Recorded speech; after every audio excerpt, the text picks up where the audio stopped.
At dahil nga may bisita kami ngayon, kaya ito napagawa ko ng merienda. Mabilis nga lang gawin ito at napakadali lang hanapin yung mga ingredients nito. Ito ay yung ginataang mais na may bilo-bilo. Halika, samahan niyo ako, magluluto tayo, tara. At ito nga, meron ako ng glutinous rice. So tansya-tansya lang ito, siguro mga 1 cup na glutinous rice lang ito. Nilagyan ko lang siya ng tubig. Paunti-unti lang ako naglalagay para hindi naman sumobra sa pagkabasa. Kaya kailangan dahan-dahan lang kasi kung minsan wala ka ng pandagdag at masubrahan na sa pagkabasa, so hindi mo na ma-adjust yung iyong parang dough. So pagka ganyan na, okay na yan. At magpo-form lang tayo dito ng bilog. Yan, ganyan. At ibabaon natin yung ating isang daliri. Kasi hindi naman talaga bilog na bilog yung ating gagawin. Yan, para may design naman. So, ganyan, gagawin natin ito lahat sa ating glutinous rice dough. At dito meron ako ng Coco Mama at lalagyan ko pa yan ng tubig. At meron din ako ng coconut cream. Naglagay lang ako ng konti dyan kasi yan yung kakanggata. At naglagay ako ng 2 cups of water para medyo dumami naman yung ating gata. At haluin lang natin yan para magpantay naman. So, dito sa isang pan naman, magtotoast muna tayo ng sesame seed. Maging brown-brown na yan, yung ganyan itsura niyan, okay na yan, tinanggal ko na yan. At dito sa ating coconut milk, naglagay ako ng 1 cup na sugar. Pero itong sugar na to ay tansya-tansya yan kung gaano kadami yung inyong coconut milk. At naglagay din ako ng isang lata na corn kernel at naglagay din ako ng isang latang cream style na corn. So, yung parang durog-durog na yan. So, yan. I-dissolve lang natin yan. I-mix-mix lang natin para mag-incorporate yung ating mga nilagay ng mga ingredients. At tuloy-tuloy tayo sa paghahalo niyan. At yung ating heat niyan ay medyo hindi masyadong mataas. Nasa medium heat lang tayo. At pagka medyo kumulo na siya, maglalagay na tayo ng ating bilo-bilo. Yung ating glutinous rice. So, ayan, nilalagay ko na siya isa-isa. At habang nilalagay pala natin ito at kung bago ka sa aking channel, please subscribe. Pakiring the bell all para every time na nag-upload ako ay manonotify ka. At pakifollow na rin ako sa aking Facebook page, Hilda Kitchen Vlog.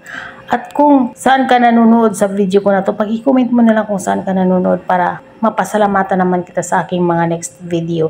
So maraming salamat nga pala sa aking mga top fans at mga followers. Thank you so much sa inyo. At sa part na to, naglagay na ako ng ating coco cream. Yung natirang coco cream natin, parang 3/4 na lang yun. So, nilagay ko na dyan para naman mas malinamnam yung lasa ng ating ginataang mais na may bilo-bilo. Tuloy-tuloy lang tayo sa paghahalo kasi baka yung sa ilalim nito ay masunog. Kaya, yun yung ating iniiwasan. At habang hinahalo nga pala natin ito, shoutout nga pala kay Jocelyn Durango Payot ng Cavite at kay Enisita Lito ng Masbate ay hello kabayan. Maraming salamat sa inyong panunood.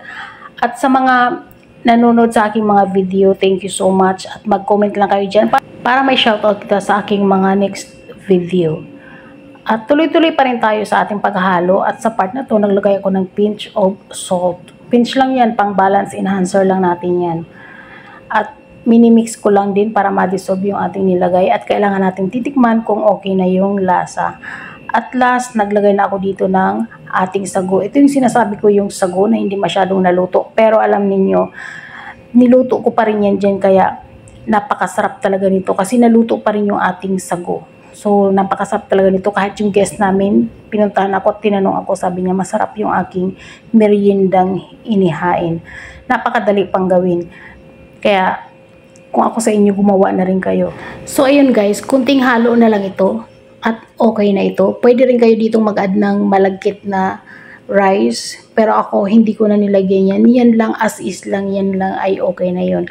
At sa part na to, meron pa ako natira na sesame seed na toasted. So, nilagay ko na yan dyan. Kasi talagang iba ang impact na binibigay ng lasa niyan. Malinam na. At imimix-mix lang natin. Pwede rin ninyong ilalagay yan sa toppings na lang. At ito na nga, halos okay na ito. At ito nga, okay na to at ready na for serving. At meron na tayo ng ginataang mais with sago at bilo-bilo. Hanggang dito na lang tayo. So, thank you for watching. Bye!